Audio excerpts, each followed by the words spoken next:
kamusta ang iyong puso? Sapagkat ang condition ng iyong puso will affect the direction of your life. Let me say that again.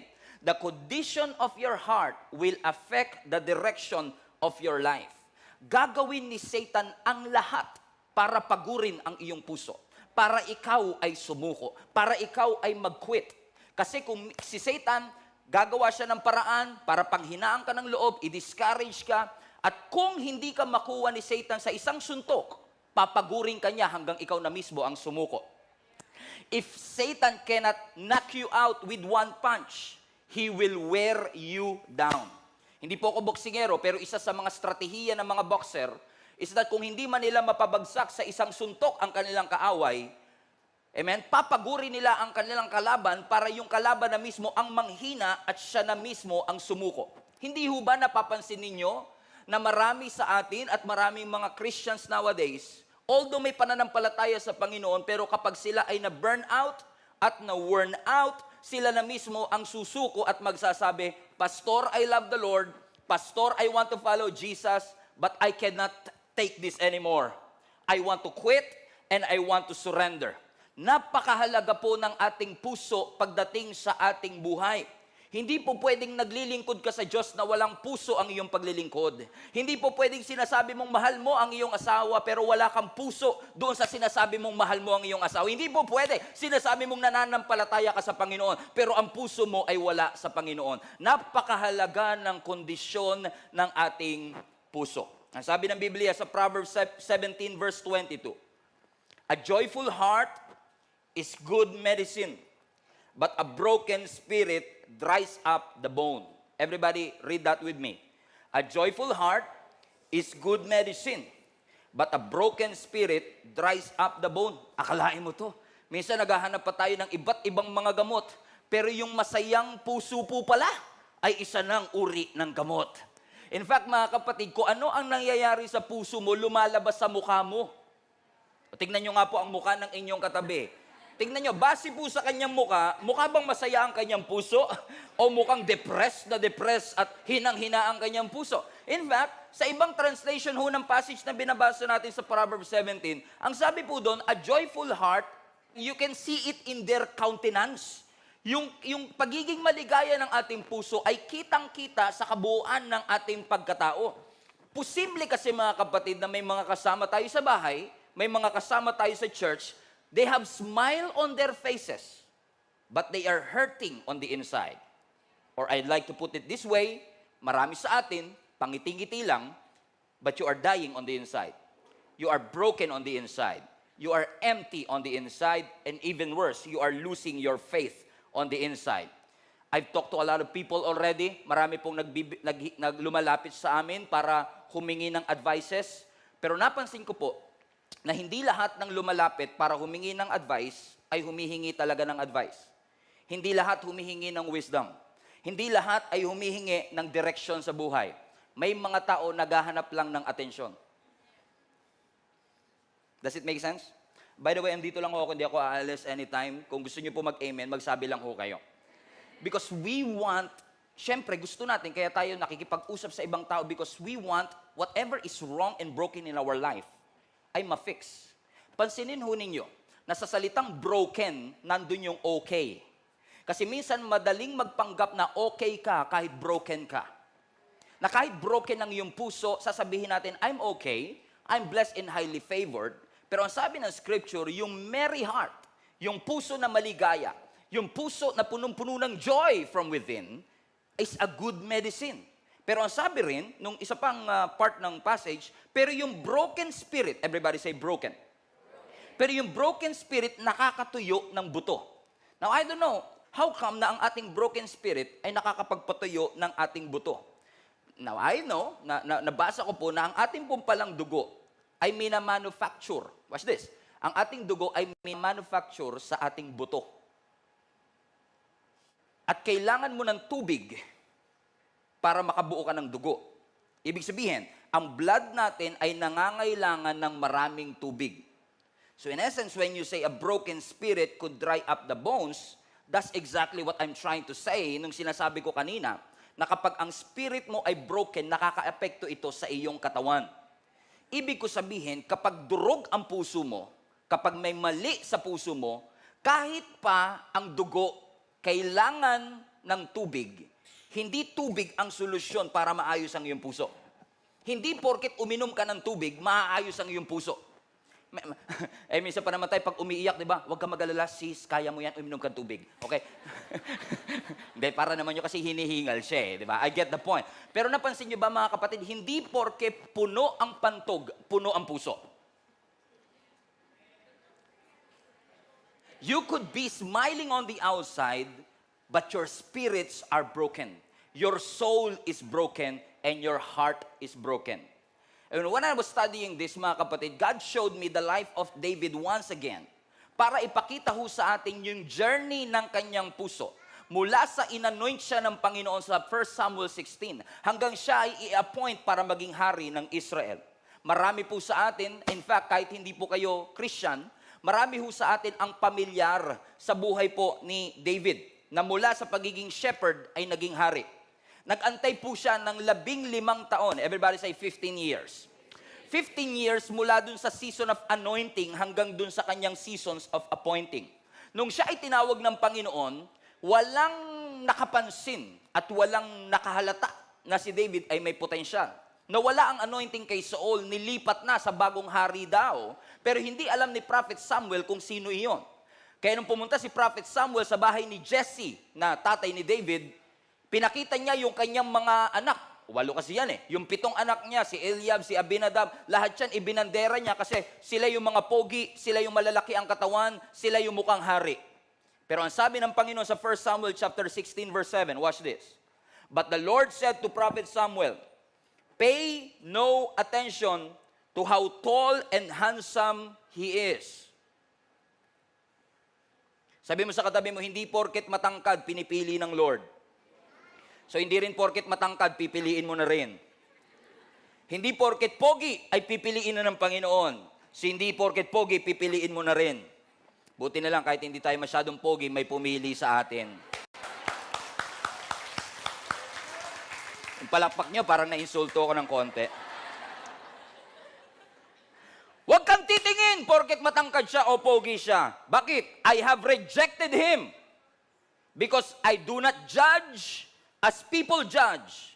Bakit? Paano ba tayo humusga?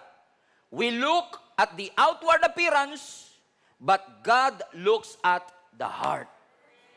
Kahit kasi si David, wala sa limelight, walang posisyon, walang influence, nakitaan siya ng Diyos ng faithfulness. Mga kapatid, gusto ko lang kayong i-encourage bago tayo magpatuloy. Kahit walang nakaka-appreciate, kahit walang nagte-thank you, kahit walang nakakapansin sa atin, can you be faithful in the dark? Kasi hindi porket nasa dilim ka, walang plano ang Diyos na daling ka sa liwanag. It's just so happen that God wants to make sure that you can handle the heat. Kaya minsan itinatago ka na muna ng Panginoon sa dark kasi gusto ng Lord, bago kanya ilagay sa light, kailangan handa ang iyong puso, handa ang iyong karakter, handa ang iyong attitude. Kasi kapag ikaw ay hindi ready, a blessing is not a blessing if you cannot handle it. A blessing is not a blessing if you are not ready for it.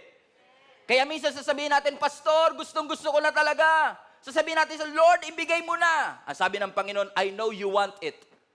Alam kong gustong-gusto mo, but you are not yet ready for it.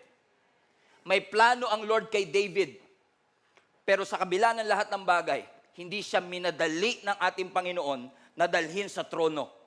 Mga kapatid, gusto ko lang kayo encourage. Wag na wag mong ipapasa at wag na wag mong ide-delegate yung bagay na pinapagawa ng Diyos sa iyo. Kasi kapag pinagawa ng Diyos sa iyo yan, may purpose ang Panginoon kung bakit ikaw ang sinasabihan ng Diyos na mag-evangelize sa iyong pamilya. May rason kung bakit ikaw ang inassign ng Panginoon for that specific job or for that specific purpose. Bakit mga kapatid? Kasi may layunin ng Panginoon na ma-develop ang ating habits, ma-develop ang ating attitude, at ma-develop tayo kung ano man ang gusto ng Lord na pagdalhan sa bawat isa sa atin. Sumunod ka lang kahit nasa dilim. Hindi porket hindi nagre-response ang isang tao o ang ibang tao sa iyong pagsunod ay hindi ibig sabihin hindi ka na sumusunod. Ang pinakamalaking achievement ng isang Kristiyano ay hindi yung mag-response ang iba sa obedience mo. I remember before, years and years ago, amen, I've been preaching. Alam niyo po ba mga kapatid, I've been a pastor of the church for more than 8 years. I've been a youth pastor for 11 years. 22 years na po ako naglilingkod. Almost 20 years na rin po ako nagpipreach. Pero the early days of my preaching, no one is listening to me. Nobody is giving me a platform. But when God saw your faithfulness kahit ka wala kang platform, ang greatest achievement mo ay hindi yung may ibang taong mabibless sa pagsunod mo. Ang pinakamatinding achievement, yung sumunod ka mismo sa Panginoon. Yun yung pinakamagandang achievement. Yung kahit walang nakakapansin sa'yo, susunod ka lang. Kahit walang nakaka-appreciate, sunod ka lang. Sabi mo sa katabi mo, sunod lang ng sunod. So hindi sapat, although dinescribe din ng Bible na si David ay magaling magsalita, dinescribe ng Bible na si David ay a fine-looking man. Pogi rin naman si David eh. Pero hindi sapat yung kanyang kapogian at hindi sapat yung kanyang pagiging articulate sa mga salita niya kasi ang tinitignan ng Panginoon ay yung kanyang puso. Inihahanda ng Panginoon si David bilang shepherd para siya ay maging king. Kasi kung walang preparation for elevation, kung walang paghahanda mula shepherd hanggang king, mabibigla si David at hindi magiging blessing sa kanya yung promotion na gagawin ng Panginoon sa kanyang buhay. Mga kapatid, gusto ko i-remind kayo, maganda ang plano ng Panginoon sa iyong buhay, maganda ang plano ng iyong Lord para sa iyong pamilya, maganda ang plano ng Lord para sa ating simbahan. God wants to bring you to a new place. God wants to bring you to a new heights. God wants to bring you to a new dimension. And God wants to bring you to a new environment. Are you ready for it? Kasi kung hindi, ire-ready ka pa ng Panginoon. Unfortunately, marami sa atin ang takot sa next level. Yung kapag ine-elevate ka, nabibigla ka. Kasi hindi ka ready doon. Marami sa atin ang takot na magsabi sa Lord ng, yes, Lord, whatever it takes. Marami sa atin ang takot na mag-show up. Marami sa atin ang takot na mag-involve. Marami sa atin ang takot magbigay. Gusto natin mag-settle kung nasaan man tayo naroroon. Kaya, no wonder marami sa atin ang expectation mababa, ang vision mababa, ang pananampalataya mababa, kasi gusto nating manatili sa mababa. Pero ang gusto ng Lord, daling ka sa mas mataas na level, kasi gusto ipaalala sa iyo ng Panginoon na ang kanyang ways are higher than our ways, His thoughts are higher than our thoughts, that God is able to do exceeding, abundantly, above, and beyond what you could think or imagine. Yun nga lang kailangan, handa ka. Pansinin niyo yung mga taong nakatira sa Sagada, sa Baguio, yung mga nakatira sa matataas na lugar. They live differently, they think differently, they talk differently. Kaya nga tayong taga Maynila, nakasando sila doon, tayo naka-jacket. Hindi tayo sanay sa lamig, samantalang sila sanay na sanay na. Nagbago na yung kanilang pamumuhay because they are already used to high altitudes. Napakarami sa atin mga kapatid, hindi tayo sanay sa high altitudes kasi sanay tayo sa mababang pamumuhay. Kaya kapag dinadala ka ng Lord sa mataas na pamumuhay, kahit yung iba nakasando, naka-jacket kasi hindi pa tayo ready for it. But God wants to bring you to a new heights. Gusto ka ng Lord i-level up. Gusto ka ng Lord itaas. Gusto ng Lord itaas ang level ng iyong pamilya, ng iyong pamumuhay. Kaya kung ikaw ay dumadaan sa testing, sa circumstance, sa mga pagsubok, i-reframe mo ang thinking mo na hindi ka pinaparusahan ng Diyos kaya ka dumaraan sa pagsubok. Yan ay transportation lamang ng Panginoon para dalhin ka sa mas mataas na level. It's not your destination. Suffering is not your destination. It's God's transportation for you. Katulad ni David, na siya ay shepherd, hindi yun ang kanyang destination. Although siya ay shepherd, although mayroon siyang gamit na staff, tungkod, pero hindi yun ang kanyang final destination. Kasi ang kanyang final destination, magiging hari siya. But he has to wait. Sabi mo sa katabi mo, you have to wait. You have to wait. Until finally, on 1 Samuel chapter 17, may isang higante na humahamon na ang pangalan ay Goliath. 40 days, sinamon ng mga Israelites, walang gustong lumaban. Until on the 40th day, si Jesse, na tatay ni David, inutusan ng kanyang bunsong anak na si David para magdala ng cheese bread, 4 cheese pizza para sa kanyang mga kapatid doon sa labanan sa Valley of Elah. Watch this. Ang unang hawak niya tungkod, ngayon ang hawak niya plastic bag ng cheese bread. Alam niya anointed siya. Alam niya siya ang susunod na hari. Pwedeng-pwede niyang sabihin, Bakit ako pinaghahawak ng plastic bag? Bakit ako inuutusan na maging Grab driver o Food Panda delivery? Sa akin mga kapatid, hari ako. I'm the next king of Israel. Am I being humiliated? No. Every time na may pinapagawa ang Panginoon sa atin at may pinapahawak ang Panginoon sa ating kamay, hindi yun, God never meant to humiliate you, but to show you humility. Gusto ng Lord maging mababa ang iyong loob. Gusto ng Lord na maging tapat ka kahit na hindi na-appreciate ng iba, tinatanggihan ng iba pero ikaw tatanggapin mo. Kasi gustong i-develop ng Lord ang pagpapakumbaba sa iyo. Hindi ka hinihiya ng Panginoon, tinuturuan ka lang niyang magpakumbaba para hindi ka yumabang. I remember one of the most important advice that I get, hindi ko alam kung nandito si Daddy Rolly. One of our elders, isa sa pinakamahalagang advice na sinabi niya sa akin bago pa pumutok ang pandemic. Sabi niya, Pastor Stephen, wag na wag lalaki ang iyong ulo. One of the most treasured advice that I get. Alam niyo kung bakit importante sa isang Kristiyano na kahit na pinapalaki pa ng Lord ang church mo, influence mo, ministry mo, na hindi ka dapat yumayabang? Kasi, hindi porket pastor ka na, entitled ka na. We are not entitled, we are entrusted. Kaya nga mga kapatid, napakahalaga, amen, na tayo ay laging reminded na anumang bagay na meron tayo, hindi tayo entitled para dito. Hindi natin pwedeng sabihin, Lord, nagsimba ako nung Sunday, entitled ako ma-bless buong linggo.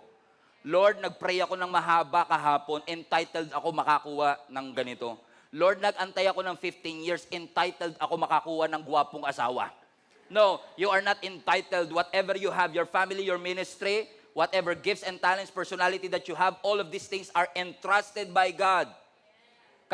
Tayo ay may pride, tayo ay may ego. You cannot make it on high altitude with that kind of attitude. You cannot make it on top kapag ikaw ay may mindset na ganito, may habits na ganito. If you want to go higher, you have to leave something behind. You have to leave your pride, you have to leave your ego, you have to leave your bitterness, you have to get rid of your anger, you have to get rid of your unforgiveness, and allow God to move over your life para mas madala ka ng Panginoon sa mas mataas na pagtawag. Sabi mo sa katabi mo, parang sa iyo ang topic ng Panginoon. Na tayo ay manatiling tapat sa Panginoon regardless of the circumstances. Marami sa atin mga kapatid, excited tayo sa next season of our life, pero hindi tayo faithful sa now season ng ating Panginoon. Gusto natin maging hari pero takot tayong humawak ng tungkod para maging shepherd.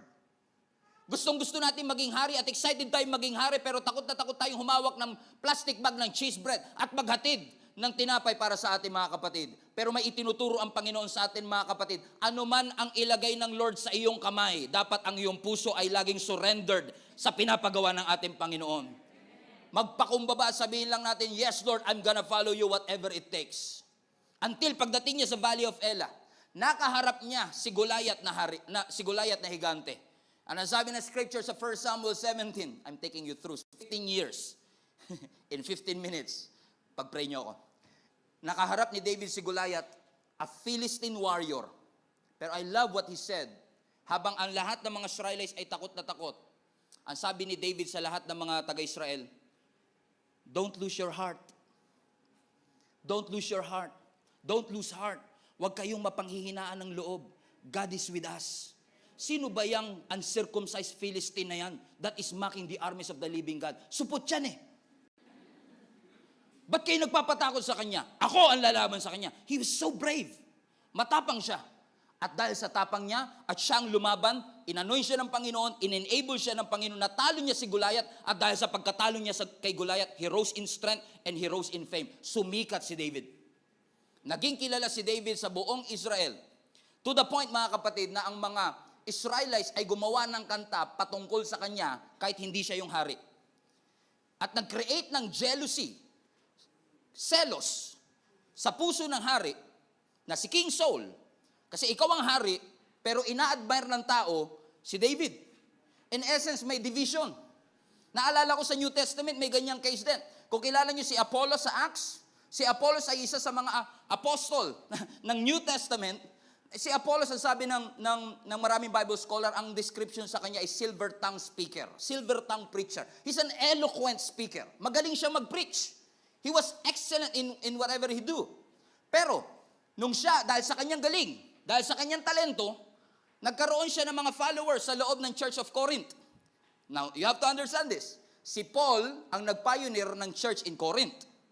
Pero ang mga tao, dahil sa galing ni Apollos, ina-admire si Apollos at sinasabi nila, ang mentor ko si Apollos. Pero ang tulay na pioneer, si Paul. So in essence, yung admiration o paghanga ng mga tao sa Church of Corinth ay nag-create ng division sa kanila. Kaya minsan nag-preach si Apostle Paul and sabi niya, bakit yung sinasabing, ako ay kay Apollos, ako ay kay Pablo, lahat tayo kay Kristo. Bumalik tayo sa ating pagtawa. Kay Kristo dapat tayo sumunod, hindi kay Apollos. Hallelujah. At hindi kay Paul. Bakit sa panahon ni Apostle Paul, amen, hindi masamang humanga. Huwag nyo lang i-idolize. Huwag nyo i-idolize si Pastor Stephen. Huwag nyo i-idolize sa mga pastor. Huwag nyo silang ilagay sa pedestal. Kasi sila man ay nagkakamali. Kailangan nating ma-realize, mga kapatid, tayo pong lahat ay member ng body of Christ. And our job is to be humble enough to put Jesus in the cornerstone. Ang cornerstone ng simbahan, hindi si pastor. Ang cornerstone ng simbahan, hindi ang mga ministry leaders. Ang cornerstone ng simbahan, hindi ang mga leaders ng church o pastors. Ang cornerstone is si Jesus mismo.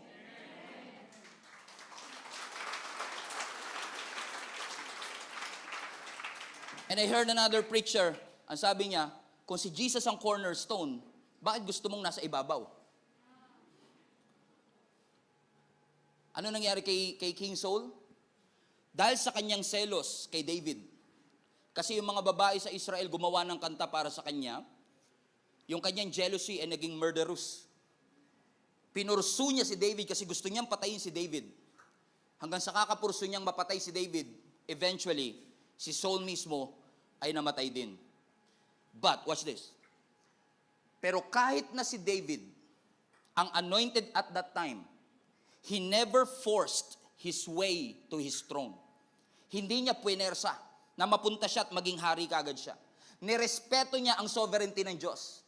Inonor niya ang authority ng Israel. Pinagkatiwalaan niya ang timing ng Panginoon.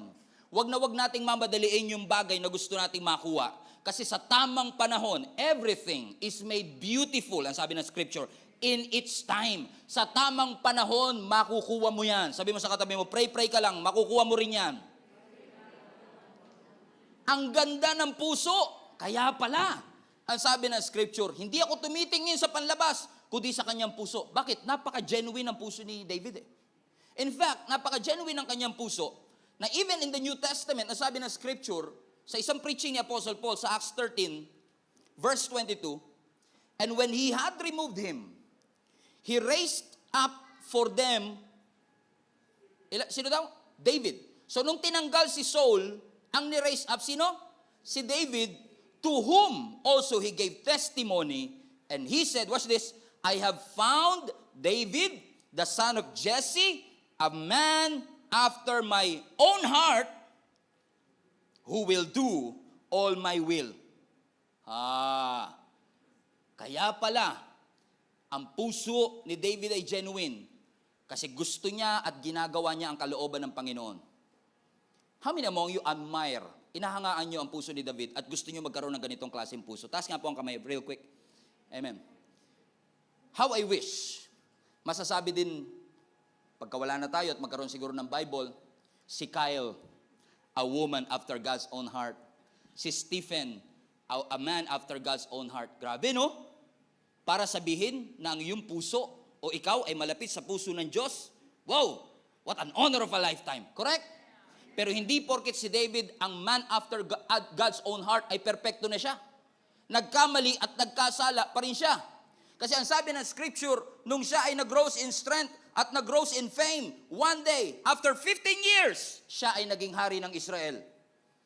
So yung kanyang mga responsibility dumami. Nung una, ang kanyang responsibility lang maging shepherd.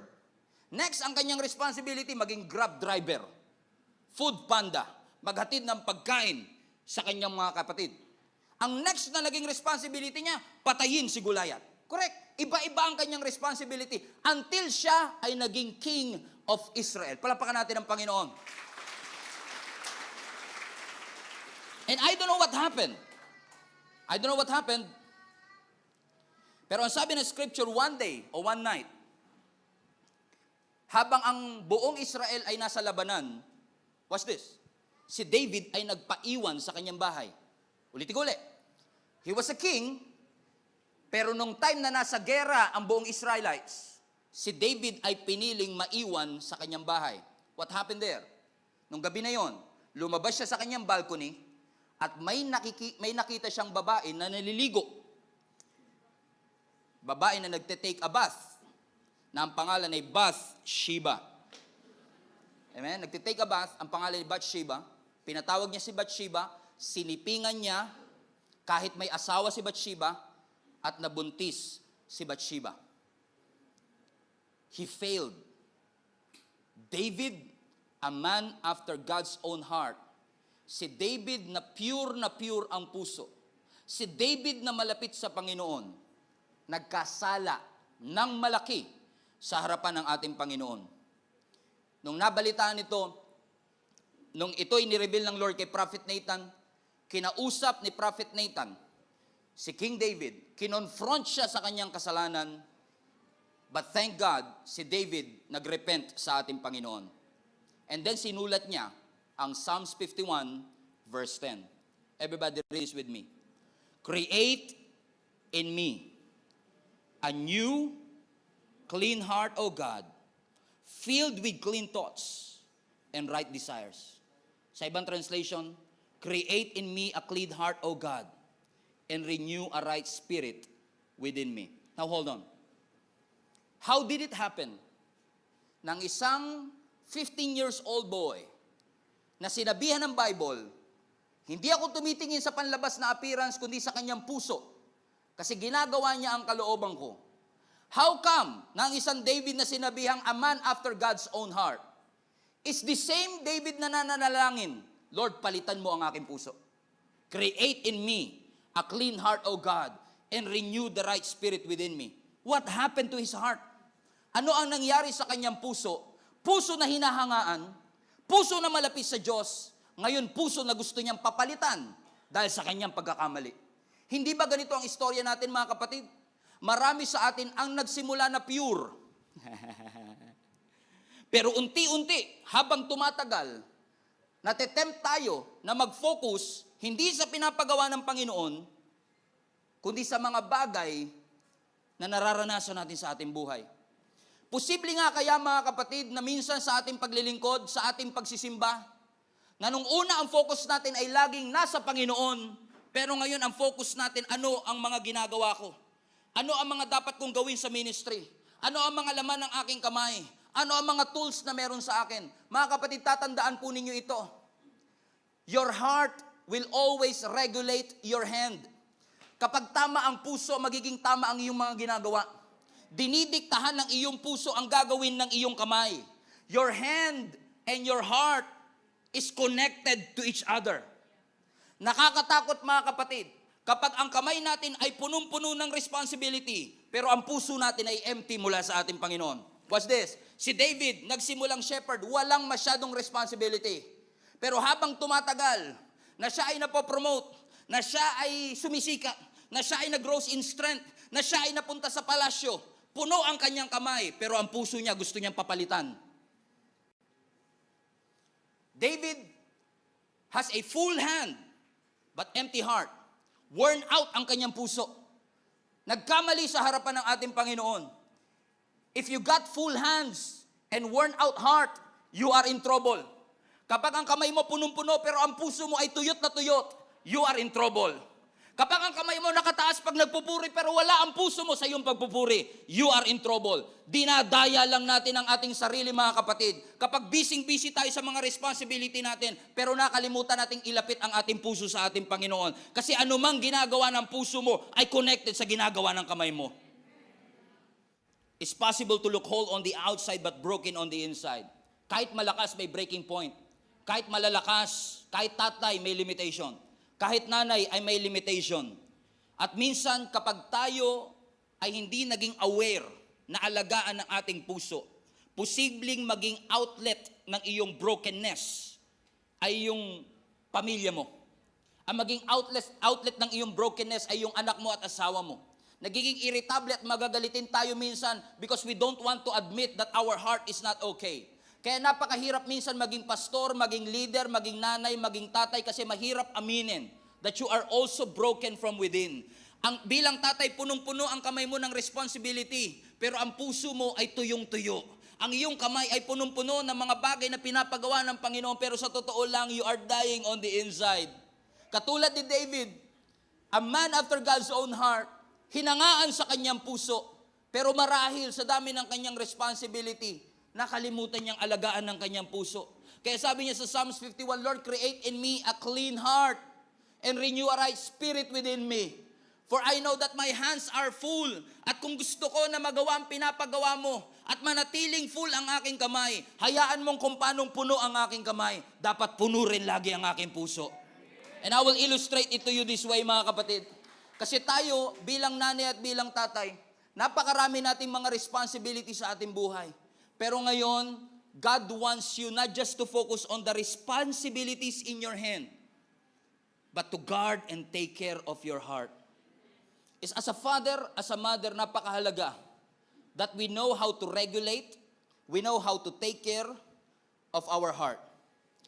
Ang nasa kanan po natin ngayon, mga kapatid, ay yung ating puso.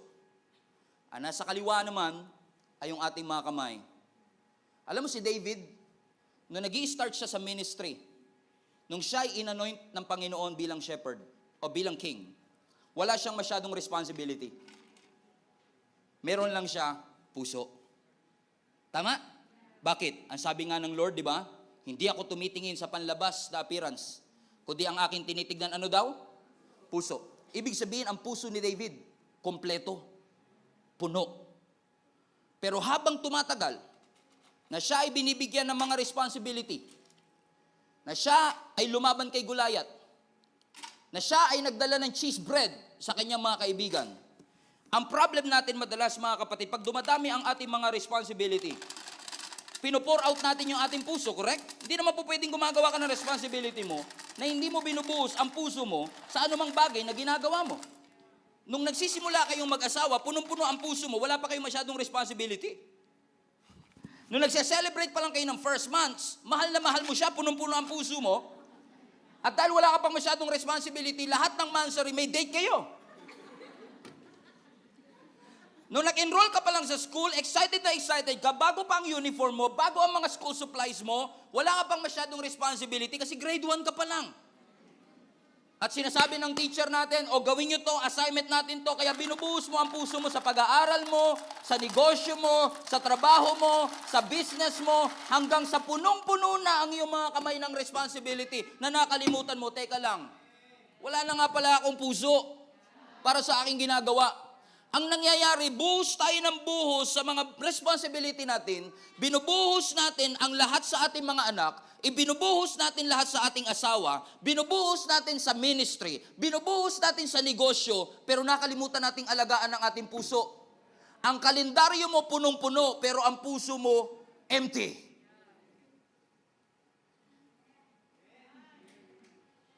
You have to guard your heart and replenish.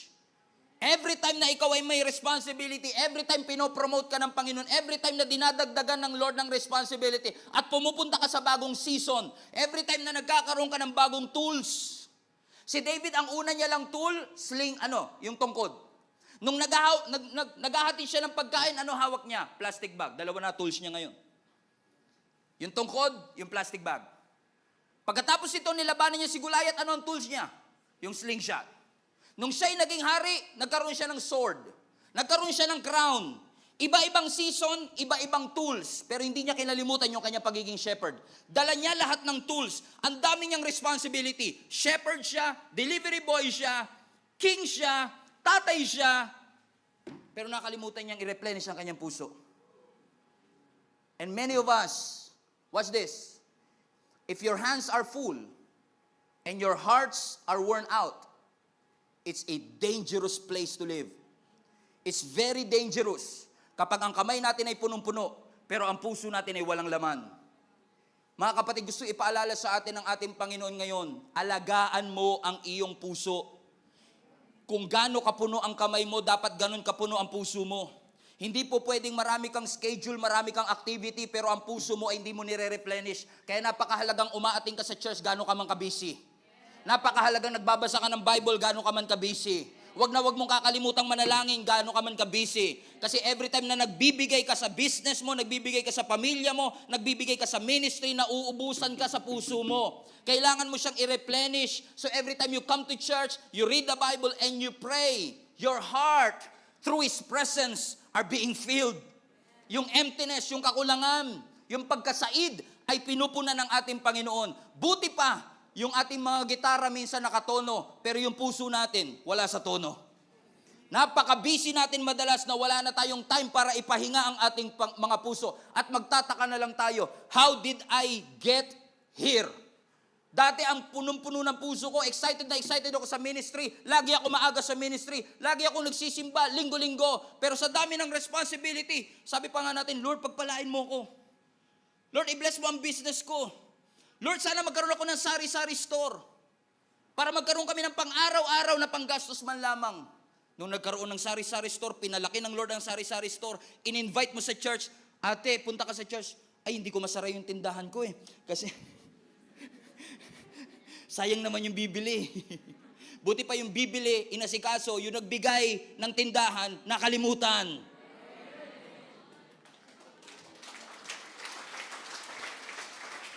Tapos magtataka tayo kung bakit palang worn out, pagod, overwhelmed, busy, walang ligaya, walang passion, tinatabang sa ministry at tinatabang sa mga bagay na para sa Panginoon. I get this all the time. Pastor, lagi ako nagsisimba, pero bakit ganon? Para ang puso ko tuyong-tuyo. Para akong dry na dry. Pag inaaya mo sila, Pastor, pasensya ka na, busy talaga ako. Naalala ko yung cellphone ko this past few days kasi ang tagal na namin cellphone to ni Jenny. Nag-a-alarm siya sa akin. Sabi niya, internal storage is dangerously low. Grabe, cellphone lang, dangerous. Parang kakabahan ka talaga Ano ba mangyayari? Kasi gumagana pa naman yung cellphone ko pero nagwa-warning siya sa akin na kapag hindi mo binigyan ng attention ito, pwedeng yung dating gumagana, hindi nagagana at huwag kang magtataka kung hindi na siya gagana kasi nag-warning siya. And minsan, habang nagda-drive tayo, nakikita natin yung fuel natin, sinasabi na mag-empty na ang fuel mo. Kailangan mo na magpagas. Umaandar pa rin ang kotse, pero nagwa-warning siya, pag hindi mo binigyan ng atensyon, ititirik ka niyan. You will only go so far and it will shut down. Huwag mong ipilit. Huwag mong puwersahin na umandar pa rin with an empty heart. You cannot minister with an empty heart. You cannot preach with an empty heart. You cannot worship lead with an empty heart. You cannot minister to somebody with an empty heart. You have to replenish your heart and guard your heart. Sabi mo, check your heart.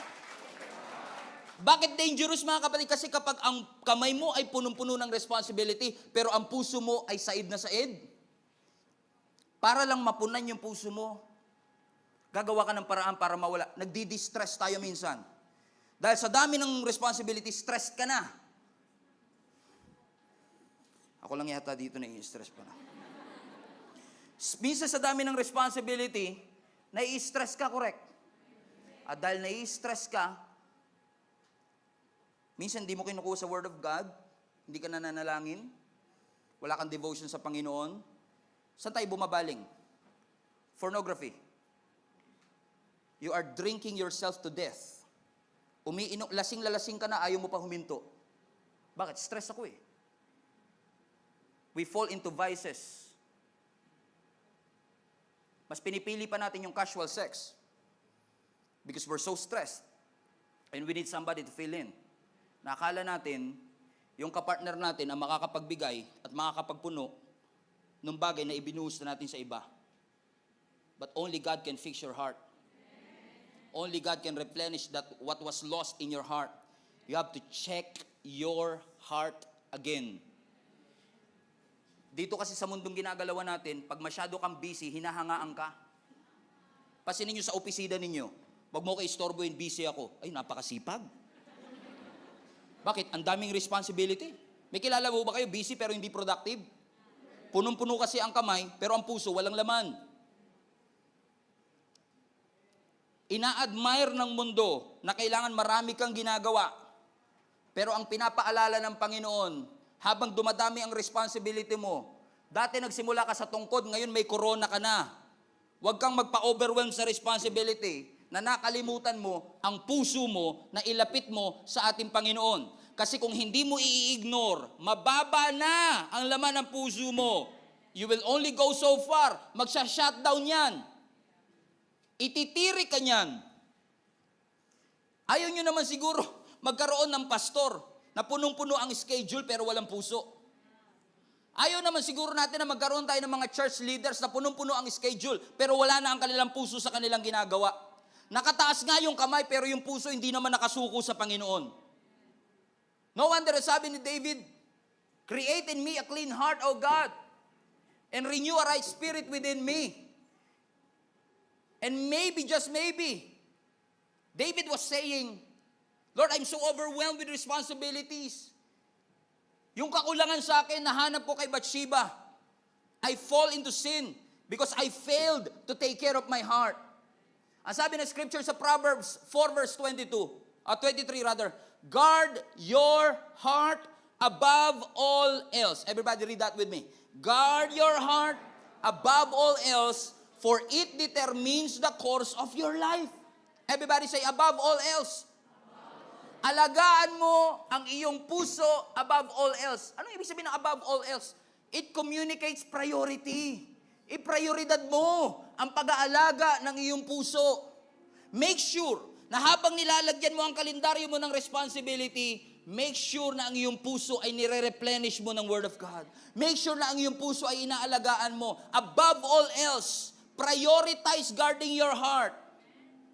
Because your heart is the truest expression of yourself. Yung puso mo, yan talaga yung ikaw.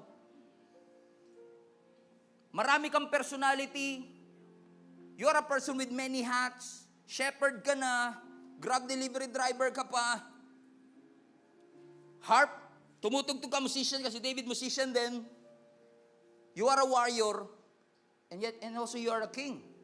Ang dami mong responsibility. Pero alagaan mo ang iyong puso. Kasi marami kang responsibility pero iisa lang ang iyong puso. Always guard your heart. Kaya in fact, sabi ni Jesus, di ba, deny yourself, take up your cross and follow me. I believe with all my heart ang sinasabi ng Lord sa atin, kung gusto mo talaga ng self-denial, kailangan yung puso mo mabantayan mo eh.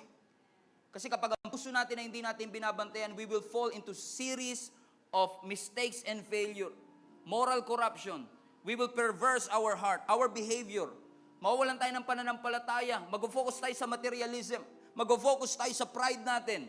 At pinupuno natin yung puso natin ng trash, ng basura. At hindi po ako basurero, pero ang alam ko lang, maliit man ang basura o malaki, basura pa din yan. The only way for you to take up your cross and follow Jesus is to guard your heart. Kasi ang sabi mismo ng ating Panginoong Hesus, "For where your treasure is, there your heart be also." Out of the abundance of your heart, the mouth speaks. Your heart is very important. Take care of it. Huwag ka magpa-overwhelm sa dami ng responsibility bilang nanay. Huwag ka magpa-overwhelm sa responsibility bilang tatay. Tatay ka na, may sideline ka pa. Ikaw pa minsan maghuhugas ng pinggan. Ikaw pa minsan magliligpit ng ganito. Ikaw pa maghahatid sa mga anak mo. Pero kahit gaano ka kabisi, huwag mong kalimutan ang iyong puso. Nagsimula kayo, isa lang ang branch ng inyong negosyo. Lagi ka pa nagsisimba, 7 na ngayon. Pinagpala ka ng Panginoon. Saludo naman tayo sa Panginoon dyan. Pero kapag punong-puno na ang iyong kamay, pero ang puso mo ay empty, darating ang araw, meron kang 10 branches, pero walang-wala ka na sa iyong puso. 10 ang inyong branches, pero ang puso mo ay tuyot na tuyot sa Panginoon at sasabihin mo pa rin, bakit ganon? Success doesn't feel successful. Bakit ganon? I'm full but I'm not fulfilled. Why? Because you failed to guard your heart. Above all else, it will become the wellspring of your life. Bantayan po natin ang ating puso.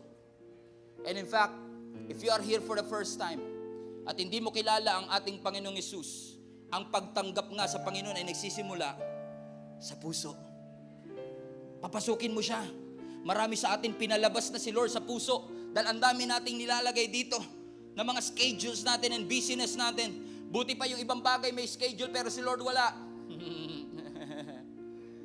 Ang sabi ng scripture, Romans 10:9, and I will end with this, if you openly declare, Romans 10:9, if you openly declare that Jesus is Lord and believe in your heart, everybody say, believe in your heart.